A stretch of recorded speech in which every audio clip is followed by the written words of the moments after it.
আজিৰ বিয়াখন অকণমান সুকীয়া হয়, মোৰ কাৰণে স্পেচিয়েলো হয়, কাৰণ ইয়াৰ দৰা আৰু কইনা মোৰ দুইটাই ভাল বন্ধু হয়। লগতে কইনাগৰাকী মোৰ সম্পৰ্কীয় বাও হয়, সেইটো কাৰণে মা বা আমি সকলোৱে বিয়ালৈ আহিলোঁ। আৰু লগতে ইহঁতৰ প্ৰথম আৰম্ভণিৰ সাক্ষী প্ৰেমৰ মই আছিলোঁ কিন্তু দেই।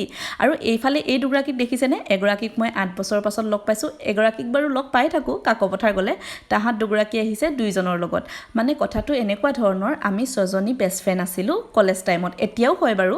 আৰু তাৰে দুগৰাকী আহিব নোৱাৰিলে বিয়ালৈ, বাকী আমি 3গৰাকী, এগৰাকী কইনাগৰাকীৰ অন্তিম প্ৰতিযোগী আছিলে মানে বিয়াৰ, বাকীখিনি চব বিয়া পাছ কৰিলে আকৌ দেই। এয়া দেখিছেনে, এইজনীৰ খংটো আগৰ দৰেই আছে।